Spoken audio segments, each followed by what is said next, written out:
Good morning, students. This is Dr. Manali Nigam from RBS Polytechnic, Ichpuri, Agra.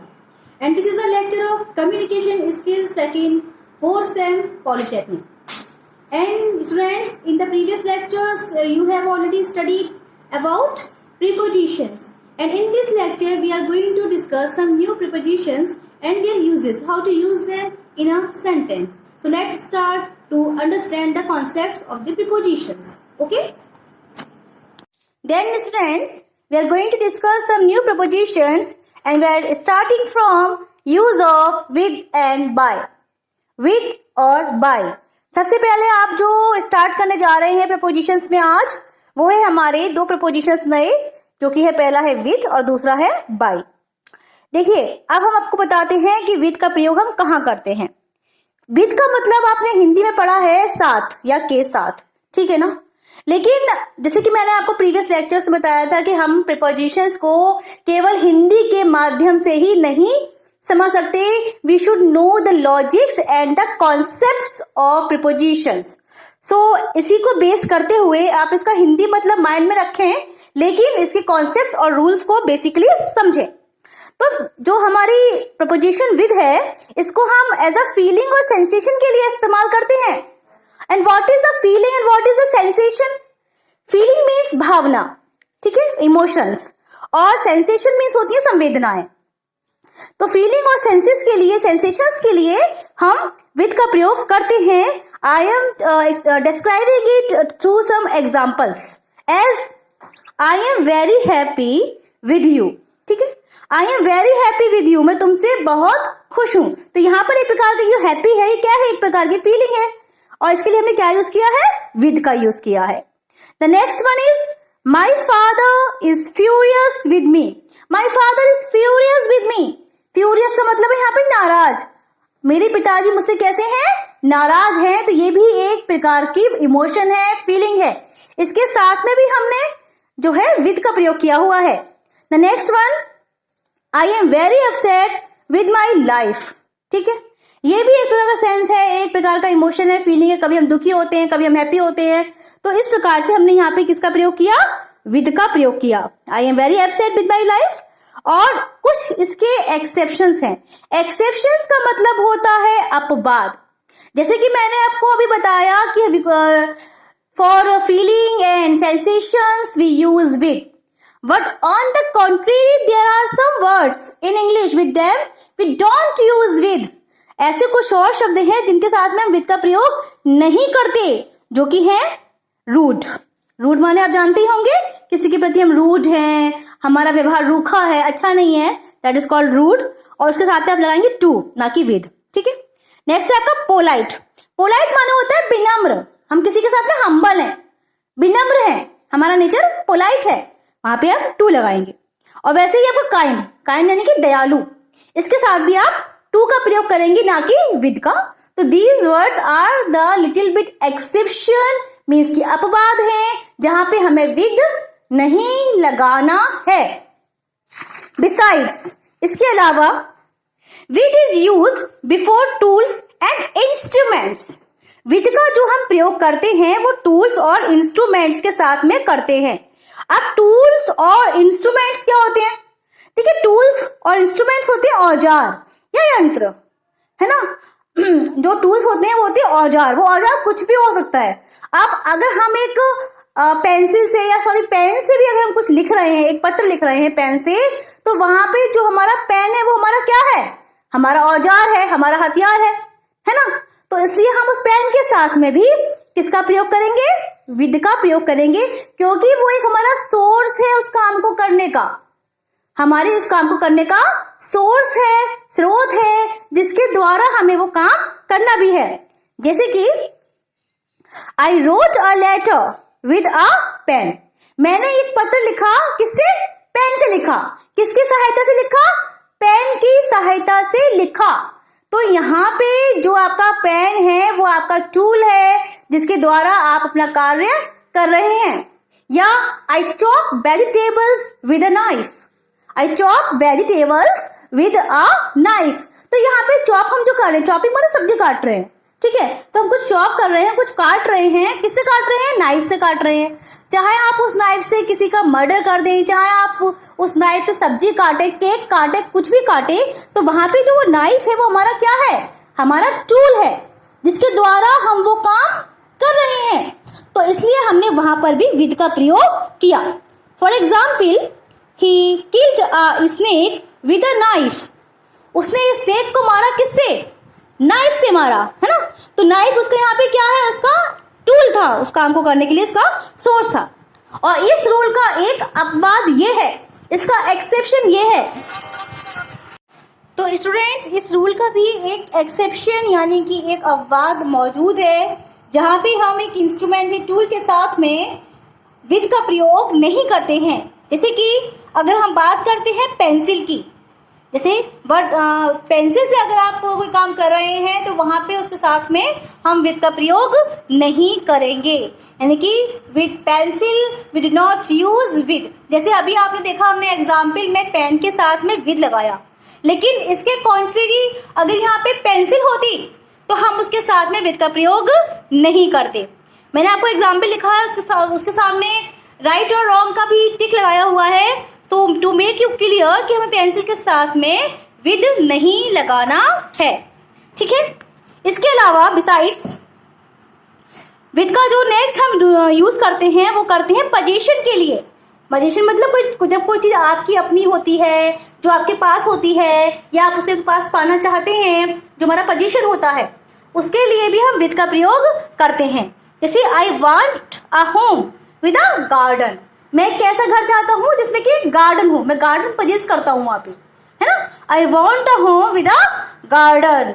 I want to live a happy life with my family, ठीक है। तो इस प्रकार से हम लोग जो है पोजीशन के लिए जो हमारी चाह होती है, जिसे हम चाहते हैं कि मेरे पास ये हो, वो हो, या ऐसा हो वैसा हो, उसके लिए भी हम विद का प्रयोग करते हैं। The next rule is to show understanding या एग्रीमेंट। जब कोई किसी से सहमत होता है या कोई किसी से एग्री करता है या उसे अंडरस्टैंड करता है, वहां पर भी हम विद का प्रयोग करते हैं। जैसे कि I am with you, I am always with you, इस तरह के सेंटेंस आपने देखे होंगे। जैसे आई एग्री विद यू, है ना। तो इस प्रकार से जहां पे हम किसी से एग्री करते हैं, किसी को अंडरस्टैंड करते हैं, किसी को समझते हैं, वहां पर भी हम विद का प्रयोग करते हैं। Next, to show manner. Manner यानी कि तरीका, यानी कि अगर आप कोई काम किसी तरीके से कर रहे हैं, उसके लिए भी हम विद का प्रयोग करेंगे। जैसे कि the soldiers fought with courage. जो सोल्जर्स थे वो कैसे लड़े थे? करेज के साथ में। करेज के साथ मतलब कि साहस के साथ में, ब्रेवरी के साथ में, है ना। तो इस प्रकार से यहाँ पे भी हमने विद का प्रयोग किया है। The next one, the children are sitting in the room with patience. यहाँ पर भी जो बच्चे हैं वो कमरे में बैठे किसके साथ में? धैर्य के साथ में। धैर्य का मतलब यहाँ पे क्या है? एक प्रकार का मैनर है, एक तरीका है कि वो बच्चे पेशेंस के साथ में, धीरज के साथ में, धैर्य के साथ में बैठे हुए हैं। तो यहाँ पर भी हमने विद का प्रयोग किया है। तो स्टूडेंट्स, ये था आपके रूल्स विद के, जहाँ पे हमें विद के कॉन्सेप्ट्स को फॉलो करना था। और विद के रूल्स को फॉलो करते हुए अब हम आगे बढ़ते हैं और नेक्स्ट हमारी प्रपोजिशन है बाय। अब बाय का जो हम लोग यूज करते हैं, देखिए यहाँ पर भी इसका एक प्रकार से जो यूज करते हैं वो तरीका होता है। तरीका कैसा? मैनर के लिए। मैनर कैसे? यानी कि जैसे कि I send this letter by post. अब यहाँ विद पोस्ट नहीं लगा सकते आप, बाय पोस्ट। यहाँ पे हमने जो पत्र भेजा है वो किसके द्वारा भेजा है? किसके द्वारा? के द्वारा। क्योंकि बाय का अगर एक मतलब देखें तो उसका अर्थ होता है के द्वारा, ठीक है। तो I send a letter by post, या I did this by mistake. By mistake, oops I have done this by mistake, मतलब कि मुझसे कैसे हो गया? बाय मिस्टेक हो गया। आप भी अक्सर बोलते हो कि sorry by mistake I have done this, मुझसे गलती से हो गया ये। तो इस प्रकार से यहाँ पे हम कोई के द्वारा का सेंस करते हैं, या बाय का जो हम यूज करते हैं वो तरीके के लिए भी करते हैं। और बाय का जो एक मेनली हम यूज करते हैं, मुख्य जो इसका एक कॉन्सेप्ट है, जो तरीका है यूज करने का, वो ये है कि यहाँ जहाँ पे हम ट्रांसपोर्टेशन की बात करते हैं, मतलब कि यातायात के साधनों की बात करते हैं, वहां पर भी हम बाई का प्रयोग करते हैं। जैसे कि if I say I go to school by bus या बाय कार, है ना, या I went to Mumbai by train. कुछ भी आप इस तरह से कोई सेंटेंस बना रहे हैं where you are talking about transportation, जहां पे आप ट्रांसपोर्टेशन की बात कर रहे हैं, यातायात के साधनों की बात कर रहे हैं, वहां पे हम बाई का प्रयोग करते हैं। जैसे कि आपने बताया कि मैं दुबई गया था, बाई फ्लाइट बोलते हैं, बाई फ्लाइट गया था। बाई फ्लाइट क्यों बोला आपने?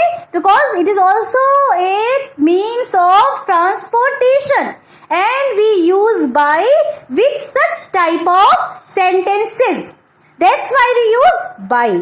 Okay, after this यातायात के साधनों की बात करने के बाद में इसका जो हम यूज करते हैं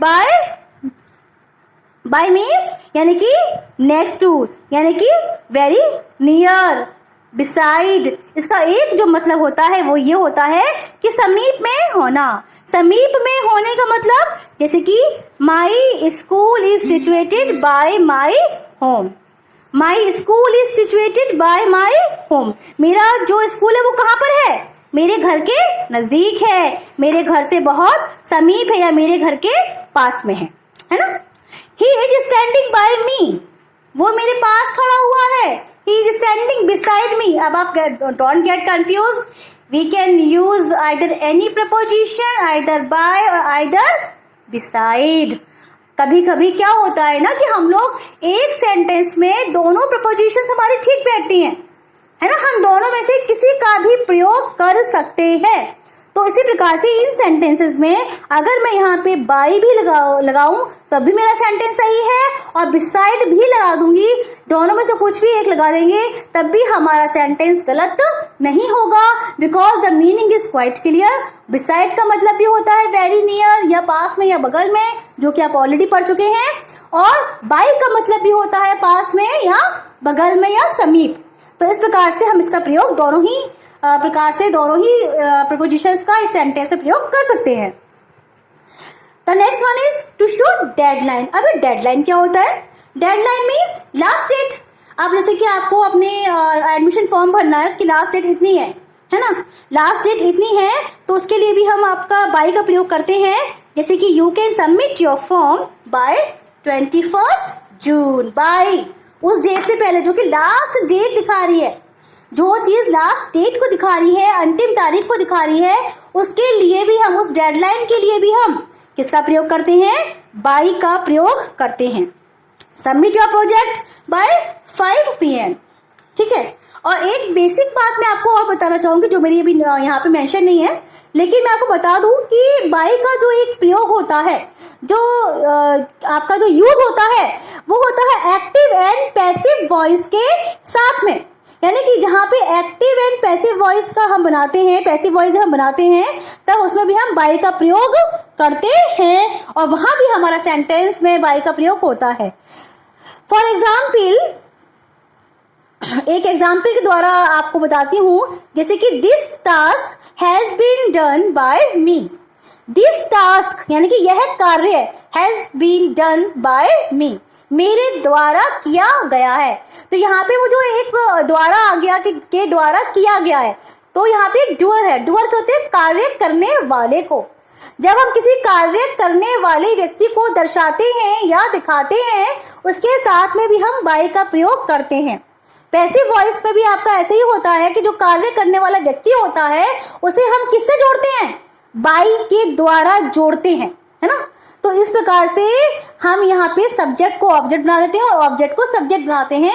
तो जो हमारा सब्जेक्ट यानी कि कर्ता कौन है? कार्य करने वाला, उसे हम बाय के माध्यम से जोड़ते हैं। तो एक रूल आपका ये भी है कि by is also used in passive voice, ठीक है। तो these are the uses of by and with. Understand the concepts very clearly, and both the prepositions are really very much important for all of you. Okay, then let's understand the concepts. Thank you.